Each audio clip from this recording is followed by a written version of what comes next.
And tip number 8, this is so important, especially as you get older. Prioritize your... Coach Greg, and as of late, there's a huge trend on how to become that girl. But really, I'm thinking, why isn't there a huge trend to be that girl, boy, or circle? Can't we all try to be the best that we can be? And why is it that only certain individuals think that they can do this? Listen, it is way easier than you think it is, and it totally comes down to you. You are the only one that's stopping you from living your best life, from being all that you can be. That is what life's about. You need to finally, once and for all, make the choice, take it into your hands, and do what you want to do and be happy. And social media, it's so ridiculous sometimes. People are saying this message, it's toxic. It's toxic. People are saying, oh, try to be that girl. That's toxic. Why? Why is it toxic to be what you want to be? Is it because you're thinking, oh, well, I can't do that and you can, so it's toxic because I'm going to feel bad about myself because you're somehow better than me? No, it's not about that at all. And no, it's not about certain people who are privileged that have more money. It doesn't take $1 million to be the best that you can be. Everyone can do this. Regardless of your life circumstances or what you're going through, you have the power to be happy. So I'm watching a video by Fernanda Ramirez, and the video is called The Ultimate Guide to Becoming That Girl. Tips to glow up your lifestyle. Don't you like these titles? This will motivate you. Well, I'm hoping if it didn't, that my video will motivate you. I've been seeing this trend go around where people become their ideal version of themselves, but also bash on the idea of this trend, calling it toxic for having set unrealistic standards for girls to achieve. So it's not about setting unrealistic standards. Being the best version of yourself is not unrealistic. Everyone can be their best self. You're not comparing yourself to other people. You don't need to do what they're doing. You need to be the best you. But I think the idea behind this trend is to just seem super healthy. You got your life together, super organized, fit, eating healthy, journaling, meditating. So how is that toxic? People think about it. So what's stopping you? And as Nike or Arnold would say, just do it. On social media, it can seem like this is the type of lifestyle that comes with having a lot of money or having a lot of opportunities or living in a certain country. So it's not about having $1 million house or driving a fancy sports car. Being your best you is about being happy and doing all that you can to be the best version of yourself, to self-actualize. My life isn't perfect. I have my off days. I'm not always productive. I eat unhealthy a lot of the time. A lot of the time I struggle with my own body image. So nobody's perfect, and we're not asking you to be perfect. We're asking you to be better, to go harder than last time, to do more than you once did. And so she's outlined 8 steps that can help you to reach your goals. Okay, step 1 of becoming that girl. You need to have a good, consistent sleeping schedule. So step 1, have a consistent sleep schedule. Stop staying up all night, get up on time, and go about your day. If you make it a habit to get to bed on time, to sleep the amount of sleep you need, you're going to recover better and feel better, and that sets you up for being more productive during your day. It's really important to have a healthy mind, and by that I mean mental health. Tip number 2, take care of your mental health. Everyone's going to have a bad day. Not all days are going to be as good as others. Communication is vital. Talk to your friends, cheer yourself up, but remember this, take this piece of advice. I learned this when I was a young kid.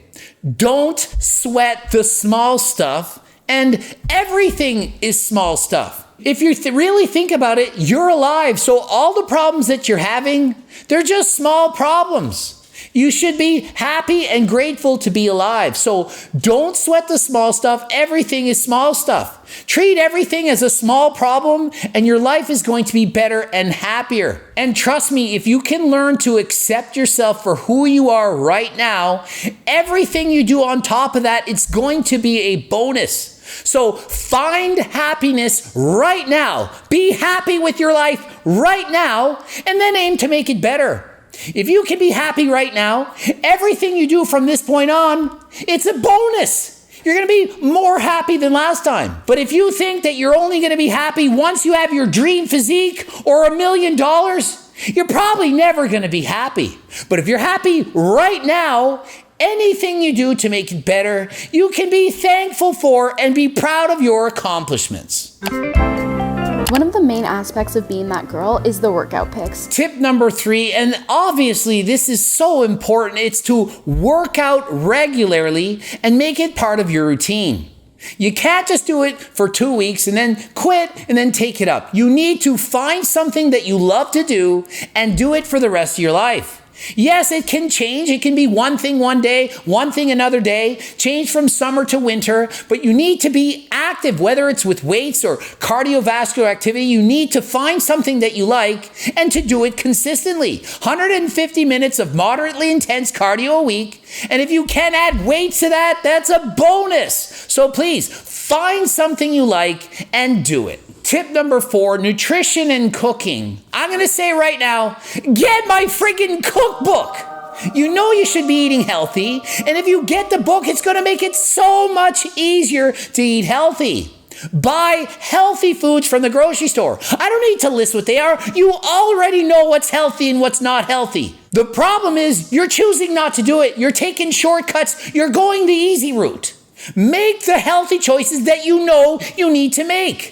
And trust me, if you can start to eat healthy and make it a pattern, you're going to be able to keep doing it. Eating healthy sets up the pattern to wanting to continue to eat healthy. One good choice leads to another good choice, and so on and so on. So please try to make it a habit, and before you know it, it will be a habit.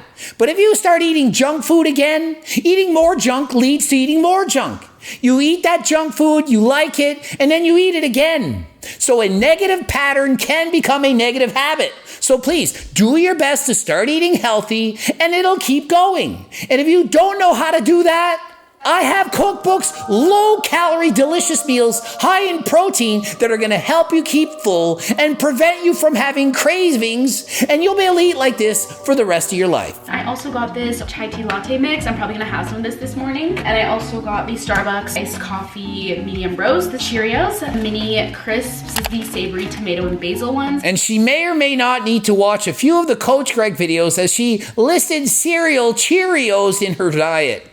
That's a very high calorie dense food, and if you haven't seen my videos, you probably don't know all these things, but if you start watching my videos, you are quickly going to learn the types of foods you need to eat when on a diet and which ones are harder to stick to. There are so many easy recipes you can look up on the internet, YouTube, or on Coach Greg's YouTube channel. Tip 5, self-care and pamper yourself. And for her, she's putting on the face mask and making herself look pretty, plucking eyebrows. Now me, as a fellow circle, I don't do that stuff, but I still want to look my best. So for me, it could mean putting on your sunscreen so you don't get a sunburn, or laying back and relaxing in the hot tub. Do things that make you happy. Do things to help you relax. Don't nofap. Who needs to nofap? Do things to help you relax and enjoy your life and be pleasurable. Oftentimes what I see is that people put others ahead of themselves, but what's most important is that you yourself are happy. If you're happy, people will recognize that, and your happiness will spread to your surroundings.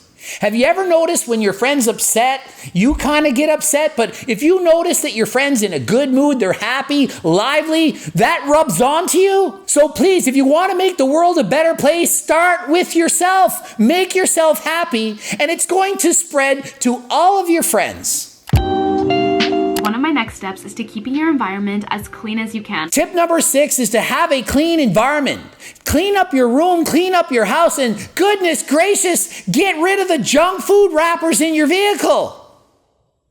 I never said that about Allie, did I? If your environment's always a mess, it's more likely your life is going to be a mess. Take some pride, don't be a lazy ass, and clean up after yourselves. Once you clean, it's easier to keep it clean. You're motivated to keep the house looking great. But if it gets dirty, you're likely going to say, oh, I can't be bothered, it's too much work. So dirty leads to more dirty. Clean leads to more clean. So please have some pride. Clean up after yourself. Having pride in yourself, it begins at home. And if you can't even clean up at home, what makes you think you're going to be able to do so with the rest of your life? So start at home, make it a pattern, and you're going to want to spread that pattern to everything. The next thing I want to talk about is keeping your mind, spirit, and soul healthy. By this, I mean meditating, journaling, doing self-reflection. Tip number 7, take care of your soul and your mind. Be grateful for what you have and pursue your interests. Decide what do you want out of life and what are your interests. Whatever those may be, start reading about it. Learn more about it. Become an expert on those things. Find your passion and your joy and pursue it. Find a hobby. Do something that makes you want to get up every morning. Whatever it may be. Might be learning to play an instrument. Might be music. Pursue something that makes you happy. For many of you, journaling your thoughts might be of help. For me, it's useless. I don't want to do that. But I'm certainly studying and learning things that make me happy. I'm always reading. I'm always searching out to learn and explore the world. So I suggest you do the same thing. Okay, my next tip is hanging out with your friends. And tip number 8, this is so important, especially as you get older. Prioritize your social life. Trust me, when you're younger, everyone wants to hang out. It's easy to have friends. It's easy to go out and hang out and do things. As you get older, people start having families. They don't want to get out. They have kids. They don't have time. It's so hard to get people to commit and do things. So please make it a priority to hang out and do things with friends. All too often, we're stuck on our phones. We text back and forth, but we don't meet and get together. You don't have facial interactions with people. People are texting back and forth. They're even too busy to pick up and talk to someone on the phone. So you need to make time to do things with your friends, to go out to eat, to go to the beach, go for walks, hikes, anything. So please make the time to hang out with your friends. Not only is it going to be enjoyable, you can bring up thoughts and ideas, hash things out, get a different perspective than your own, and it's going to bring you more joy to your life. So don't neglect the social aspect of living. Let's hit the town. Let's go downtown. Let's go to the beach. Let's go get ice cream. Let's go get food. And another tip, you're allowed to hang out with your friends without having to record every single minute of it. Just because it didn't get recorded doesn't mean it didn't happen. So yeah, I get it. It's fun to take pictures and videos and do all that kind of stuff, but don't think that that's more important than the actual conversations that you're having with your friends. We all want to document everything in your life, but even if it's not documented, it doesn't mean it didn't happen. Or is it? If a tree falls in the forest, did it actually make a noise? So if you went out with your friends for a hike and you didn't post about it, did you actually go for a walk with your friends? Yeah, you did. You actually did. Hope the video helped on your way to being that girl, boy, or circle. Ending it here. GregDoucette.com for coaching. Greg Doucette IB Pro. Usual bloops are over there. Don't forget to get the freaking cookbooks. There's plural. There's 3 of them. And until next time, I am out. Do things to help you relax. Don't no fap.